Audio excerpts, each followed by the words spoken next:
Our guest this week grew up in Huntington Woods, Michigan. At age 16, he started a window washing business, and then at age 19, a maid cleaning service, while earning a pre-med degree from the University of Michigan. In 1991, he founded Sachse Construction, which today consists of 5 companies, 165 team members, and $200 million in revenue. He believes that construction is the ultimate team sport, and that Sachse is in the hospitality business. His name, Todd Sachse. And I'm Jack Krasula, and this is Anything is Possible on News Talk 760 WJR.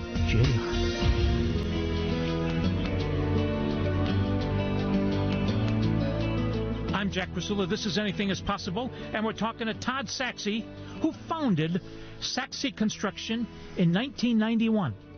That's correct. You got your facts right. Welcome. It's an honor to have you. Thank you. Thanks for having me. Can we start by talking about your childhood and your mom and your dad? Wow. Grew up in Huntington Woods, Michigan, a little square mile there. People have no idea where it is. I always said, you know where the zoo is, and that's where we live, right next to the zoo. Went to public school, graduated Seaholm High School because my parents moved to Birmingham later. What did I do as a child? I played. It was a different world then. It was the old saying, your parents just said, go play outside. We hadn't played outside, and you had to be back when it was dark. That was pretty much the way our childhood was, playing baseball and basketball and whatever else you can do outside, and capture the flag, all the things you do in the neighborhood, right? That's pretty simple. My father was a furniture manufacturer's rep, sold Broyhill furniture back in the day, and my mother's an interior designer. What's the biggest thing, Todd, you learned from Dad, and what's the biggest thing you learned from Mom? I'm going to do that in reverse. From my mom, it's the details. My mother was an interior designer, and her eye for details was unbelievable. You know, in high school, I have friends over when they're out on a Saturday night, and I try to put everything back perfectly. She'd walk in the door. After 2 seconds, you say, you had people in that room. Well, how do you know that? Because, a vase got moved 1 inch. So the little things, those details I learned from my mother for sure. My father, and I'll say my father and my grandfather, because my father, I was young, my father passed away, was, I would just say, reputation, core values, good name, relationships. At age 16, you started a window washing business. How'd that come about? Came about from my brother. My brother's 2 years older than me, and him and a buddy of his were washing some windows. My brother and I would, plow driveways in the winter and, do anything to make a buck kind of a thing, and other kind of crazy things, all legal things, but other type of things in the neighborhood to make a buck. He had to wash the windows, so when he went off to college, I hooked up with a buddy of mine named Doug, and we formed Doug and Todd's Window Washing Service. Very original name. And started washing windows. Mostly it was storefronts. We would do retail storefronts and strip centers and stuff like that, and have regular accounts, wash the windows every 2 weeks, kind of a thing, and kind of grew it from there. In college, then, you started a maid cleaning service. So the window washing continued to expand. Moved to Ann Arbor, so I got accounts there and did that.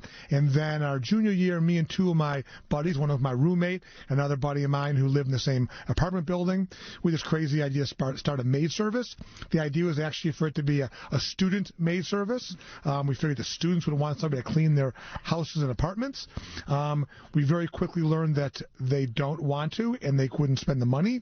But it turned out being I'll call it maid service for real people, as we called it, non-students in Ann Arbor, and kind of grew it from there. What's the biggest thing, Todd, those 2 businesses taught you, looking back?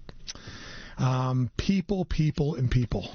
Right, and all the businesses that to this day we're in the service business. We don't make a widget, we don't make a phone, headphones, a microphone, so on and so forth. There's not a product, it's all service. It's all about people. Hiring people, the right people, training them, having systems, having checklists, just all the things that it takes in order to manage, promote, engage, enlighten, lead people. That's really what, that's the people business. You earned a pre-med degree from the University of Michigan. Go Blue. Why pre-med? Well, why pre-med? Because since I was a little kid, since I was actually about 11 years old, I always wanted to be a doctor.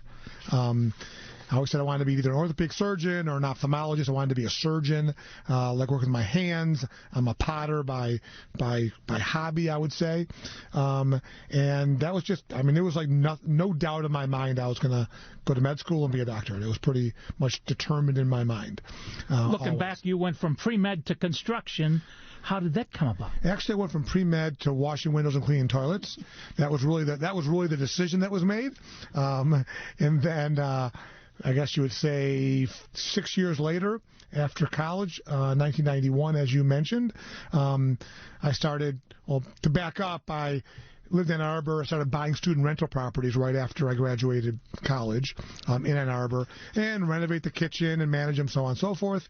And that kind of got me interested and exposed to real estate and construction. The construction part of it was super fun.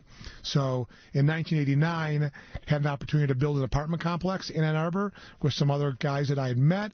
And I guess, long story short, just loved it. I was the superintendent on the project. I was also the owner and developer, and thought it was really cool, and spent 14 months on the project as the assistant superintendent, and learned a ton and just loved it. So I said, okay, I'm going to open up a construction company. That was a 10-acre parcel in Ann Arbor. Yes. What has the pre-med degree taught you about construction?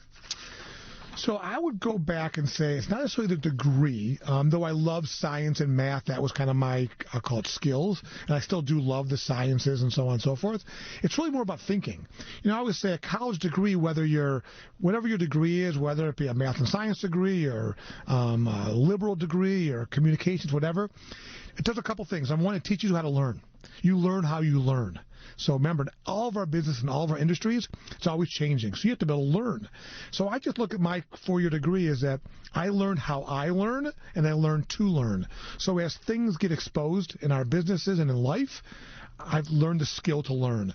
Specifically as my degree, I did a lot of biochem and taught biochem and all those science classes and obviously the math and stuff.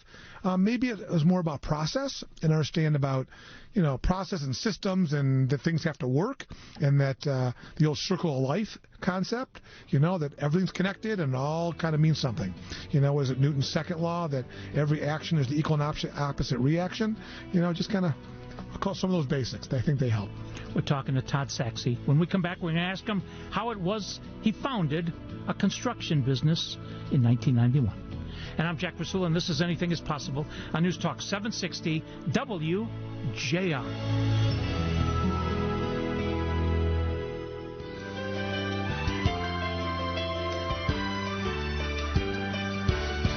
This is Anything is Possible. I'm your host, Jack Krasula, with Todd Sachse. Todd, let's take us back to 1991, and you decide to start Sachse Construction. Well, first of all, the name was very creative, right? That took a lot of thought and hired consultants and everything to come up with that name, right? So the short story, again, is decided I was going to do it. Rented a 10-foot by 10-foot office in somebody else's office as a subtenant, got a phone number, and started making phone calls. Literally just started making phone calls, calling people up, saying, hey, got anything to build? Anybody know anybody need anything to build? So on and so forth. And I was fortunate enough that actually my college roommate, Nate Forbes, call him out by name because he deserves it, gave me an opportunity. He was renovating Somerset Mall, adding a second story to Somerset Mall at the time, in a little project called the Café Jardin in the center of the mall, and said, hey, I'll give you a shot and you can go build that at night. The entire project had to be done between 10 p.m. and 5 a.m. Every night. So that was the project that kind of gave us my first opportunity to actually do a project as Sachse Construction. I'm thankful to this day that he gave me that opportunity, which has led to many other opportunities from there. Doing work in the mall for other tenants that were moving in and so on and so forth. Tell us about Sachse Construction. About it today? Yes. Today, there's about 165 team members. We consider ourselves a commercial contractor. We kind of have a saying that we will only build anything that starts with the letter A. A office, a shopping center, a bank, a restaurant, an apartment building. But only in the commercial world. We'll do commercial and multifamily. So we won't renovate Mrs. Jones's kitchen. We won't build her a house, do a garage. We don't do any single family or subdivision work like that. We work throughout U.S. and Canada. We're actually one of the few companies actually in the country that is licensed in all 50 states, all of Canada, and Puerto Rico. It took 25 years to get all those licenses. Yes, I've taken a lot of tests around the country and continuing education to maintain all those licenses. Actually, about 2/3 of our projects are actually outside the state of Michigan. Primarily in 3 different kind of markets, which are retail, mostly high-end retail, and restaurants and food service. And then locally, being locally southeastern Michigan, it's pretty much everything, as I mentioned earlier, just all types of commercial work, everything from building office buildings, hotels, apartment buildings, retail shopping centers, everything. We're talking to Todd Sachse. If you want to learn more, www.sachse, SACHSE, construction.com. Todd, what's Sachse's culture? So I'm going to start with a couple of different things. We kind of refer to ourselves as we have the 4 pillars. Our core values, we refer to as our Rayisms, which I'll talk about in a minute, our obsessions, and our principles of service. And I'll kind of take them in that order, right? Our core values is who we are. Right? What the who is by the internally. You can't teach it. We hire and fire to our core values, which meaning somebody has to share them. Do whatever it takes, have passion and enthusiasm, strive for excellence by constantly raising the bar, and do the right thing. Those are our core values. So anybody who works with our company must already have and share those core values. Our Rayisms are our sayings. We always say we teach our Rayisms to influence people's behavior. Literally. Perfect example. No done buts. What's a done but? I'll ask you, Jack. What's a done but?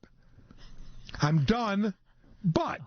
Okay? So we say no done buts. You can't be done if there's a but that comes after the word done. So we have, 16 little sayings like that, which is really to influence people's behavior. We then have our obsessions. Our obsessions, we have 5 obsessions. Number 1, we're obsessed with our team members. We want everybody in our team to be obsessed with themselves and with their other team members. Let's look out for each other. Let's find a great environment. Let's be obsessed with our team members. And we are, as a culture, obsessed with our team members. We're obsessed with our clients. We're obsessed with feedback from our clients and from our team members.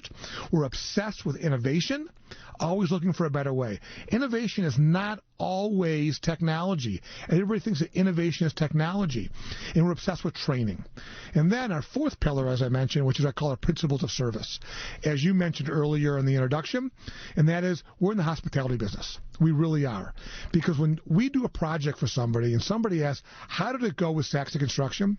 Really what people are asking is, how was the experience? Did you have a good experience? Right? That's really what it comes down to.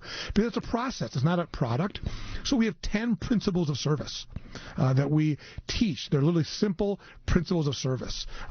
Water the green spot is one of our principles of service, which means take care of your customers. Sometimes people are just chasing new customers. What about your current customers? Water the green spot. Take care of them. Look after them. Expectation or happiness equals reality minus expectations. Set the expectations. Understand your client's expectations. And give them that service. Language matters, how you talk. So we teach the principles of service to every one of our team members. And, it really has had a huge impact on the culture because the principle of service does not just apply to our clients. It applies to everybody. And we always say our principles of service apply to everybody in the world. Whether it be the person you wave to when you're leaving the house in the morning, the doorman at a building you randomly walk into, the flight attendant on a flight that you're going on a vacation, it doesn't matter. Apply it everywhere you go and everywhere in your life because you never know who they are. You actually consist of 5 companies. Correct. Sachse Construction, $180 million, the big one. Zollman Restoration. Mm-hmm. Zollman Restoration is, an insurance restoration reconstruction company based out in Walled Lake. We do flood, fire, and wind restoration for catastrophes that happen at commercial buildings, office buildings, apartment buildings, and people's homes. And we'll do the emergency service. We'll do what's called reconstruction. It has to be rebuilt or put back together. And we also do contents, which if people have belongings, whether it be commercial belongings, equipment, supplies, whatever it may be, we will deal with that. If it needs to be removed off site and stored, removed and cleaned, whatever it may be. So those are kind of the 3 pillars of the restoration company. company. Started that company about 5 years ago. And what we have found is tremendous synergies. So though the company is a separate entity and also works in a completely separate office with its own team, when it comes to large projects, particularly in the reconstruction world, it has the resources of Sachse Construction. So, perfect example, we spent the last 2.5 years in Puerto Rico doing about $75 million of reconstruction, rebuilding 13 shopping centers across the entire island that were severely damaged in Hurricane Maria. So, Zolman and Sachse Construction kind of teamed together because Sachse Construction has the depth and resources in the commercial construction world to be able to deal with large loss or complicated commercial projects in the reconstruction. So it's really been a good fit. Stewart Mechanical. So Stewart Mechanical is an HVAC service and construction company. Pretty basic. We do HVAC service in existing buildings. Again, all commercial. Again, all types of buildings, office, retail, multifamily, hospitality. Do service, maintenance, and new construction or renovation. Whether it be new equipment or replacement of equipment or building a new building, you need all new equipment. Maury's Contracting. Maury's Contracting. It's really an internal company. It's just a finished carpentry company that really just services primarily Sachse Construction to help with finished carpentry on our own projects. We don't compete out there in the world against our competitors. We don't want to. It's really just a service, kind of an internal service to help us out on some of our current projects. And the last one, Broder and Sachse Real Estate. So Broder and Sachse Real Estate is a real estate investment development company. So we invest in development and commercial real estate, southeastern Michigan and other parts of the country. So we develop and invest in real estate for our own. We have investors and partners, institutions that we work with, but we own and manage our own real estate in a variety of different markets. We're talking to Todd Sachse, and I'm Jack Krasula, and this is Anything is Possible on News Talk 760 WJR.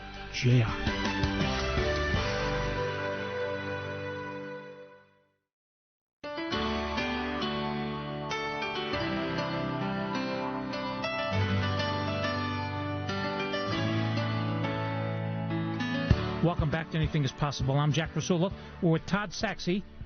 Currently, Sachse Construction has 40 current projects. 2/3 of them are out of state. Todd, let's profile two. So one that comes to mind is a West Elm project we're doing in Lancaster, Pennsylvania. We do a ton of work with the Williams-Sonoma company. Williams-Sonoma is Williams-Sonoma, Pottery Barn, and West Elm. And they're super exciting projects because a client like West Elm, every store is a little bit different. They like to be creative. Not every store looks exactly the same. They like to go into interesting real estate. So it's always challenging for us. They're a wonderful client. And what goes on in these retail stores is, in most cases, almost all of them, it's second, third, or fourth generation space. So they're taking either one or two spaces with it, whether it be in a street front or in a shopping center. Most of those are more in freestanding type buildings, and we're gutting the buildings, interior, many times putting in all new mechanical systems, and doing some very interesting architectural interiors. Floor systems in those West Elms, anybody who's been in one knows about how they want their floors polished concrete. It's not just a simple process to go in and just grind it away. They want a certain look to it. And, our team members do a great job of really looking out for the details and the little things in those retail stores. So those are really cool. We could probably have about 20 or 25 projects similar to that going on around the country in various stages of retail and restaurants and food service.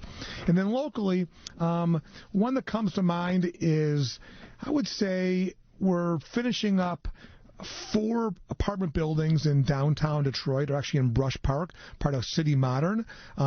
It's a combination of 4 separate buildings. One of the buildings has just been completed. The other 3 are all getting completed in the next probably 60 to 90 days.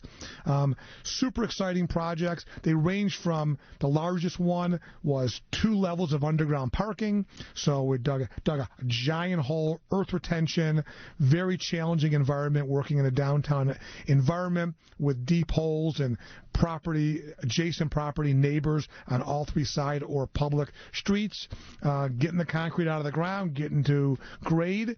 So those have been very exciting and challenging projects. It's also exciting about what it means to Detroit, that we're bringing in total about 300 residential units to Brush Park. The first building's already got occupancy. This spring, summer, you're going to see occupancy in the rest of the buildings. It's going to be really exciting to be part of that type of project. Todd, in business today, every day's a tryout. So I quote now your core values. Do the right thing. And here goes, pursue excellence by constantly raising the bar. So it's interesting you picked that one. That's really interesting that you did. That was insightful of you. I always say that that's the one, it's the hardest to live by, and you either have to have that or not. So there's certain people in this world that are, I'll use the term, are never satisfied. They always want to get better at what they do. They want to get better. They want to get smarter. They want to learn more. When I share this story with people, I always ask the question, I go, has anybody ever heard of LeBron James? And people go, well, of course. I go, any dispute that he's probably the best basketball player in the world? Well, okay, we can agree to that. Do you think he goes to practice? Of course he does. He goes to practice probably every single day because he still wants to get better. So you're either that way or you're not. And when you talk about that core value, I always say, what's the operative word? The operative word is constantly. You're never going to get there. There's never an end. You know, or I know, Jack, you're a sports fan. You know, if you got halfway to the goal line on every single play, you're never going to get to the goal line, right? You're just halfway. You're never going to get there. There's never an end. But you have to be the kind of person that's never satisfied. And that's kind of who we are. We're a team of people that are just never satisfied. We're always looking for a better way. Want to make it better for our clients, better for our team members, better for our community. Everything that we do, we want to say, how can we make it better? It's frustrating, you know, and I tell team members when they come into our company, one could argue that it's unfair. Because we'll say, hey, here's the bar you have to reach, constantly raising the bar. And we'll say, hey, Jack, here's what you got to do. You got to learn this and do that. And then you get there. And we say, great, now I'm going to raise the bar. And then you're going to work your butt off to get there again. And we go, great, we're going to raise the bar. We're never, ever going to stop raising the bar.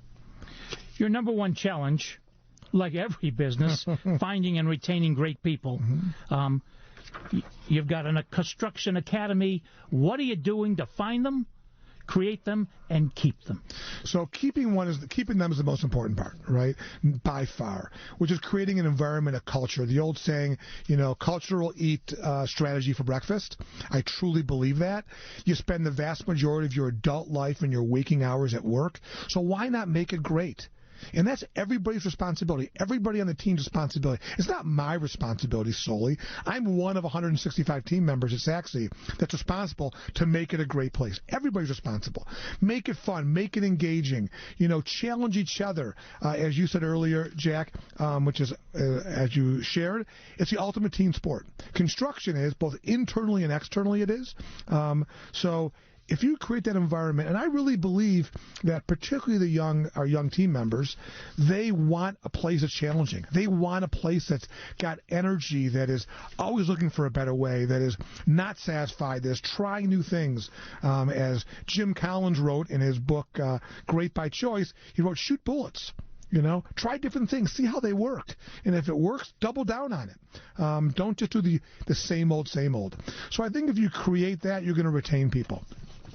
And the reality is, that's, you talked about attract. You'll attract great team members if you retain your team, because then you're going to have the reputation. And I'll say that in my 28 years of history in our company, my single most proud moment, by far, and there probably isn't a close second, I believe, don't quote me, I think it was 2016, I think it was 16 or 17, we were voted the number one best place to work. We all know about the 101 best place to work. And then every year, out of the 101, they picked the number one. And only one company gets that. And we got that.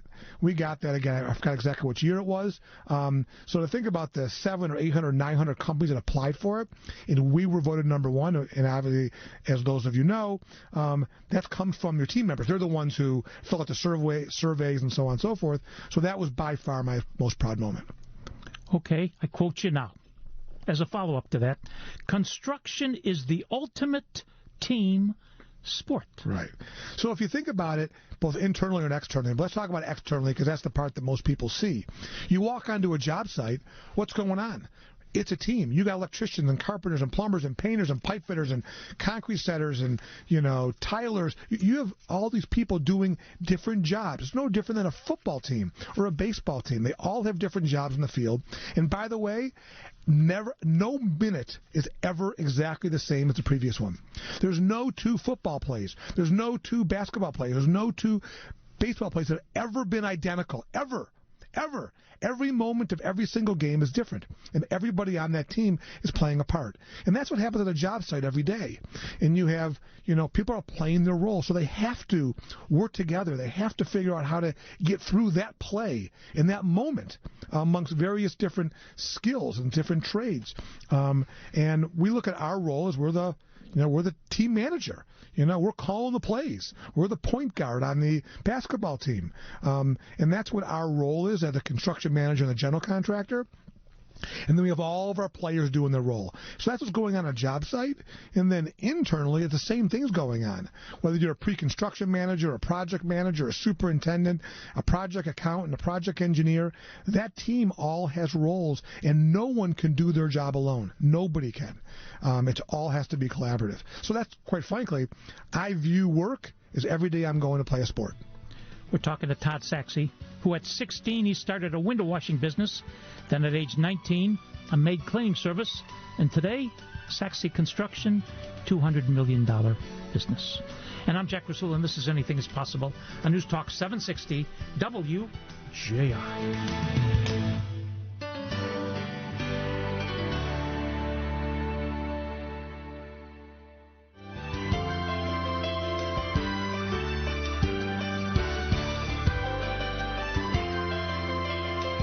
Jack Krasula, this is Anything is Possible. We're talking to Todd Sachse. He believes that construction is the ultimate team sport and that Sachse is in the hospitality business. Talk to us about passion. Well, passion. So, first of all, one of our core values, as we mentioned earlier, is have passion and enthusiasm. And passion and enthusiasm, some people mistaken about what it is. Some people think that passion and enthusiasm has to be somebody who's very, animated and loud and so on and so forth. It doesn't necessarily have to be that. Your passion could be very internal. You could be passionate. An artist is very passionate about what they do, and they're quietly painting, and they're solemn, and they're an introvert. And you don't see it outwardly, but you know that inwardly they're so passionate about what they do. I tease my accountants who are so passionate about making sure that the columns and rows balance, and they're passionate about that. So your passion is really an internal thing that you just love to do.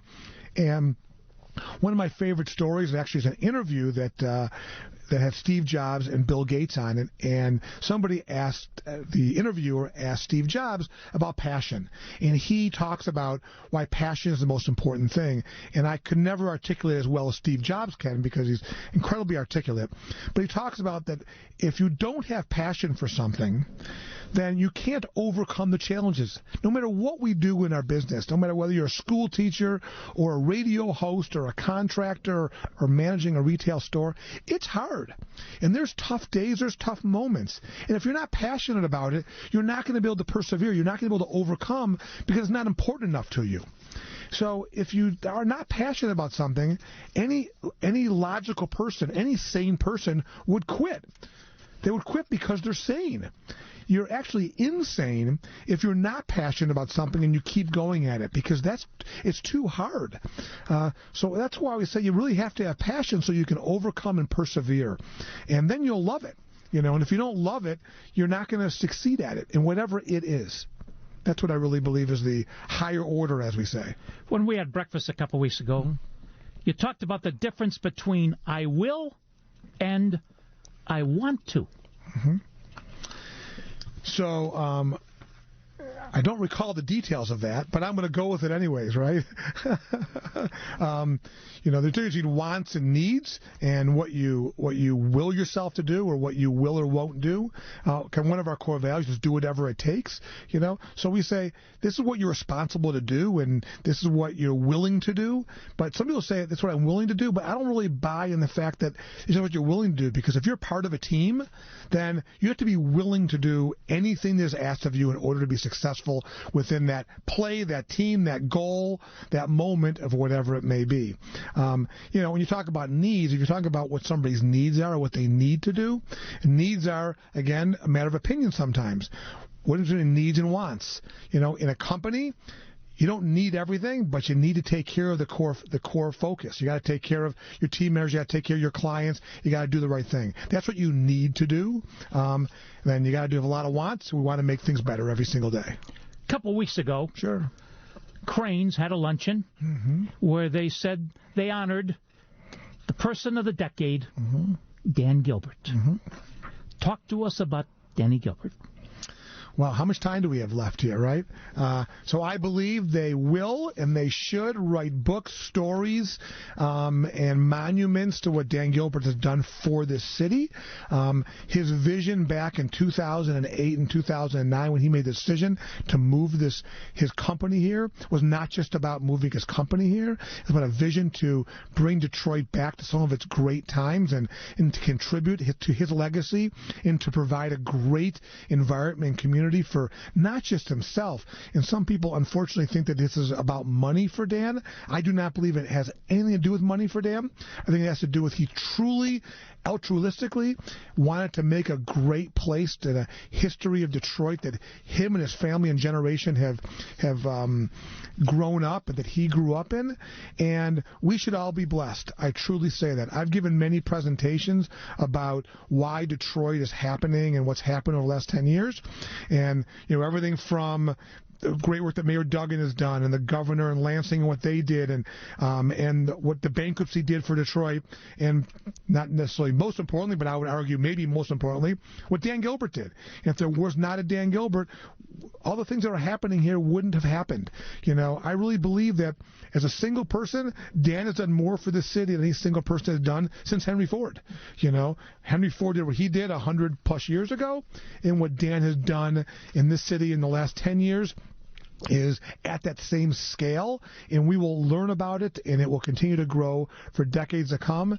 And I pray for his health and his well-being, and he deserves nothing but the best, and we all are thankful, and I personally are thankful for what he has done for this community and for generations. We're talking to Todd Sachse. If you want to learn more, www.sachse, S-A-C-H-S-E, construction.com. Todd, what's the most amazing thing about the downtown and midtown rebirth? I would say a variety of things. We moved our offices onto Woodward in the spring of 2013, so that was almost exactly 7 years ago. When we moved in, we were the only tenant in two blocks both sides of the street. I kind of jokingly say there were tumbleweeds running down Woodward at the time. And now you walk out the door anytime during the day, 7 days a week, day or night, there's people walking up and down. Okay? And there's diversity. There's people of all race and all color. You walk through the office buildings, up and down the buildings, and you'll see tens of thousands of people that are working downtown. You come there on the weekends. You come there in the evenings. There's people everywhere. And I'm a big believer about that. Every city in the world, dating back to the Romans, started with one thing. And I started with one word, and that's commerce. Commerce started every single city. And every city in the world then grew from there as a nucleus and grew. Unfortunately, Detroit went through very, very difficult times over 50 years. So we got to build the nucleus. We got to build the commerce. And that's where commerce is in Detroit, is downtown. And then it'll grow in concentric circles out there. And all the other great things are happening. And look what Mayor Duggan just did with getting Ford Motor Company to come to, train station. Thank you very much. And the new plant that's getting built by FCA and Flexingate. So all these things are starting to grow out, and all the great things are starting to happen in the neighborhoods. So you have to build the commerce in the core, and that creates jobs at the center of commerce, and then things will grow from there. If you look at the history of Detroit, that's how Detroit was built 130 years ago, at commerce, and then it grew from there. And we just need to bring commerce back, which is what's happening, and then it'll grow from there. Talk to us about giving back. So we had this conversation at breakfast, and I frankly don't like that term. I don't like the term giving back, because giving back implies that you took. I took something, so I gave back. So I just don't like that phrase. It just doesn't feel right with me, because we just look at it as that, we're all put on this earth, and there's a saying in my culture, it's called tikkun olam, which basically means to repair the world. That we just believe that everyone's responsible to make things better. That throughout your life, what are you doing, whether you're doing as a person, as an organization, as a community, to make the world better. And your world can be whatever you choose it to be. Your community, your church, your synagogue, your neighborhood, whatever it may be. So I'm just a big believer, and we have, our team members are just so passionate about that. We have a social mission committee of team members that are figuring out what can we do to make the world better. So we are highly focused primarily in a couple areas, which is the youth of Detroit.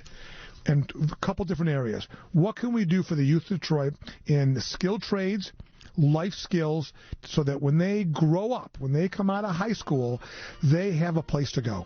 That they have the life skills, whether it be in the skilled labor or otherwise, whatever they want to go into, that they have the skills to be able to participate in our community and continue to grow Detroit and wherever they choose to go, whether they stay in Detroit or they move to Austin. That they have the skills to do that. That's where our focus is. So pretty much everything that we do from a philanthropic and a community commitment is primarily focused on the youth of Detroit. Todd Sachse, you're a modern-day mensch. Keep up the quick. I appreciate that.